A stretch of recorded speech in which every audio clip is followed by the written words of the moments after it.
Le 1er juin 2022 a été marqué par un tournoi de foot U11 dans la ville de Mantes-la-Jolie. Ce tournoi rendait un vif hommage aux footballeurs et aux aînés disparus. L'association Masque, Montre Avenir Sport et Culture, soutenue par son maire, M. Cogny, et son adjoint au sport, M. Boussali, a fait carton plein et a procuré beaucoup de plaisir aux jeunes joueurs et aux encadrants. Le parrain de cette édition n'est autre que Omar Daf, l'actuel coach du FC Sochaux-Montbéliard, pensionnaire de Ligue 2 française, qui a honoré par sa présence durant toutes ces journées. Déjà, c'est remercier le président, M. Mamadou Touré, qui n'est pas tout simplement un ami, mais c'est un frère, parce qu'on a grandi ensemble au Sénégal. Donc aujourd'hui, le remercier de m'avoir choisi pour être le parrain de cet événement, parce que c'est un grand événement qui rend hommage aux sportifs sénégalais disparus. Et pour ça, je le remercie et je suis très heureux d'être là. Je trouve que le choix était très judicieux de prendre la petite catégorie parce que tout part de là. Et aujourd'hui, on voit les gamins insouciants, les gamins très heureux, ils prennent beaucoup de plaisir. Et pour moi, c'est ça le plus important. S'il n'y a pas d'éducateurs, s'il n'y a pas d'amateurs, s'il n'y a pas de bénévoles, il n'y a pas de football professionnel. Donc ça, c'est la base. On est tous passés par les clubs amateurs. Et entre les mains des bénévoles qui nous ont bien encadrés.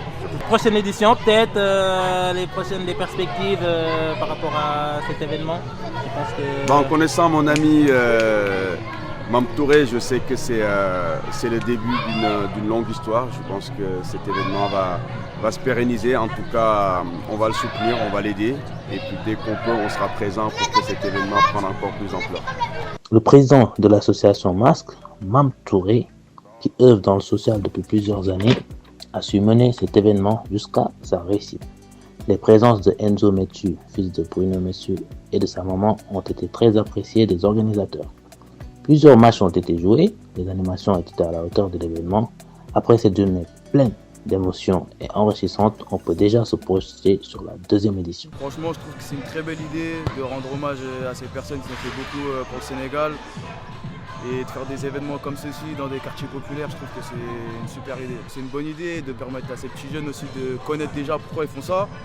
Parce qu'ils n'ont pas eu la chance de connaître leurs aînés, on va dire. Et puis ça va leur faire montrer leur talent au grand jour. Il y a une super organisation de la ville de Mantes-la-Jolie, du staff qui a organisé, l'organisateur. Franchement, c'est super et que les anciens de 2002 ils viennent ici pour soutenir cet événement, c'est grandiose. Lui, je joue au foot, je jouais au TFC, à U17 nationaux. Actuellement, je suis un peu blessé, mais on va revenir fort, Inch'Allah. Je pense qu'on va te retrouver bientôt sur les terrains de foot. J'espère. À bientôt. À bientôt. Je voulais rendre hommage aux footballeurs qui nous ont fait tant rêver en 2002. Ces footballeurs nous ont ramenés à la Coupe du Monde, donc notre première participation à la Coupe du Monde. Je me rappelle, j'ai travaillé et je me rappelle que toute la France, ce jour-là, devait donner l'autorisation aux entreprises de montrer ce premier match d'ouverture, dont le tenant du titre, c'était la France. Et la France et le Sénégal, il y a une histoire. Comme par hasard, le match d'ouverture, c'était Sénégal contre la France. Donc le tenant du titre contre une première nation, qui est le Sénégal. Donc tout le monde sait qu'il y a une histoire. Donc ce match-là, je me rappelle très bien que partout dans le monde, ce match-là j'ai suivi. Tout le monde a regardé. Il y a des gens qui ne connaissaient même pas le Sénégal. Et là, ils disaient que le Sénégal c'est une ville. Sénégal, c'est quoi Sénégal? Ils ne connaissaient pas. C'est à partir de là qu'on a connu le Sénégal. Donc c'est en 2002. Génération El Hadji Diouf, Babou Diop, ainsi de suite. Omar Daf, qui est aujourd'hui notre parrain. Qui est un ami, comme on a dit tout à l'heure, c'est un ami qui est un frère. On a grandi ensemble, je connais toute la famille. Ça nous a marqué. Et on a battu la France 1-0, but de Babou Diop. Donc il faut savoir que c'était jusqu'à aujourd'hui, c'est la première nation à battre la France, la première nation africaine à battre la France jusqu'à aujourd'hui. Il n'y a aucune nation africaine qui a battu la France. Donc c'est nous en 2002. Au match d'ouverture, tournoi du titre, on les a battus. C'est un symbole. Donc plus tard, Babou Diop, Dieu le ramène au paradis, il nous a quittés. Bruno Metsu, il nous a quittés. Jules François Bocandé, que les générations d'aujourd'hui ne connaissent pas. Jules François Bocandé, c'était le premier Sénégalais, je veux dire africain, à être meilleur buteur du championnat français. Les jeunes d'aujourd'hui ne le connaissent pas. Il ne faut pas qu'on l'oublie. Il nous a ramené au Caire. 86. Il ne faut pas qu'on l'oublie. Il était adjoint de Bruno Metsu. Il était international sénégalais, il était adjoint, donc il était entraîneur adjoint. Il ne faut pas qu'on l'oublie. Pape Bouba Diop, c'est lui qui a marqué le but. Il ne faut pas qu'on l'oublie. Pape Diouf. Pape Diouf, président de Marseille. Premier africain à être président d'un club européen. C'est un Sénégalais. Pape Diouf. Joseph Koto, il ne faut pas qu'on oublie Joseph Koto. Il était international footballeur. Il était coach de l'équipe première. Et là, il était coach de U20. Il ne faut pas qu'on l'oublie. Les générations d'aujourd'hui, ils ne le connaissent pas. Ils ne connaissent pas ces gens-là. C'était en 2002. Les générations de 2000 ne connaissent pas ces gens-là. Donc moi, je ne veux pas qu'on les oublie. Moi, personnellement, je ne veux pas qu'on les oublie. L'avenir, c'est les enfants. L'avenir, ce n'est pas nous. Quand un professionnel, il est pro aujourd'hui, il est passé dans le monde amateur. On est d'accord. Toujours, on est tous passés dans le monde amateur pour être professionnel. Donc moi, j'ai choisi de travailler avec les enfants. Parce que les enfants, c'est notre avenir. Donc ces enfants-là, ils vont voir aujourd'hui Omar Daf, qui est devenu footballeur international, mais il est passé comme eux. Ça les motive. C'est des icônes du Sénégal, ça les motive. Aujourd'hui, il est devenu entraîneur professionnel. Donc ça donne les enfants des envies. En plus, Omar Daf, tout le monde le connaît. C'est un modèle, c'est un modèle. Omar Daf, c'est un modèle. C'est un modèle sur le terrain, c'est un modèle en dehors du terrain. Quand on dit Omar Daf, tout le monde dit quoi? Ah, lui, il est bien. Toujours. Toujours. Donc c'est notre parrain.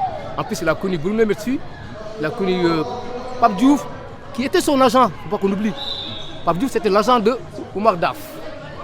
C'était l'agent de Pape Bouba Diop et d'autres footballeurs. Donc c'est notre parrain. Et aujourd'hui, il a quitté Montbéliard à 6h du matin pour arriver à la gare de Lyon à 8h du matin. Alors il a un boulot à Sochaux. Là où je vous parle, il y a un jeune de Mantes-la-Jolie qui s'appelle Rolly Préra de ça. Il est en train de faire sa visite médicale à Sochaux-Montbéliard. Le coach, il n'est même pas présent. Donc il est venu pour l'événement. Imaginez-vous, il a quitté Sochaux pour venir ici, pour m'accompagner, nous accompagner, nous les Sénégalais, pour rendre hommage à ses collègues qui sont décédés. Alors qu'il y a un jeune de Mantes-la-Jolie qui a quitté, qui devait faire sa visite médicale, il a laissé tout ça pour le Sénégal. Donc bravo à Omar Daf. Bravo à Omar Daf et bravo à notre parrain Omar Daf. Bon, une impression très positive. On a des belles infrastructures sportives à Mantes, il faut qu'elles soient utilisées. Et quand on voit des gamins qui s'amusent comme ça, qui sourient, qui écoutent de la musique et qui font la fête, on peut être que très content. Donc merci à l'association Masque d'avoir organisé ça. Et puis on espère qu'il y aura beaucoup d'initiatives comme ça. Non, ça a été facile. Il y avait juste à valider des procédures. Comme on est des sportifs, on est parti directement sur les formalités, on les a directement validées. Après, ce qui a été plus compliqué, c'est que comme il y avait c'est l'aspect sécurité qu'on a dû mettre en place au dernier moment parce qu'il y a quand même des grandes figures. Il y a un grand sélectionneur, il y a de la famille de grands anciens sélectionneurs de l'équipe du Sénégal. Il devait avoir un ministre. Bon, je pense que ça n'a pas pu avoir. Bon, il devait avoir des grandes figures, des grands notables. Ça n'a pas pu se faire au complet. Il y a quand même des grandes figures. Et ce qui est bien, c'est qu'on a utilisé les infrastructures sportives en plein cœur du Val-Forêt et que les enfants, l'association Masque a fait en sorte que les enfants puissent passer une bonne journée. Voilà. Non, il faut qu'on ait une réflexion globale sur nos infrastructures sportives, les nouvelles dont on a besoin, mais aussi l'utilisation maximale de celles qu'on a déjà. Une infrastructure comme ça, il faut qu'elle soit utilisée à 100, 110%. Il faut qu'il y ait tout le temps du monde dessus. Donc il y a ce que peut faire la ville, mais il y a aussi un énorme tissu associatif à Mantes et il faut qu'on s'appuie sur lui pour que tous les gamins qui ont envie de faire du sport et du foot, parce que le foot c'est le sport numéro 1 ici, puissent en faire dans de bonnes conditions. Donc pour ça on a besoin d'encadrants, on a besoin de coachs, on a besoin d'entraîneurs et puis on a besoin de grands qui surveillent les petits. Et quand on a tout ça, ça fait le bel événement qu'on a aujourd'hui.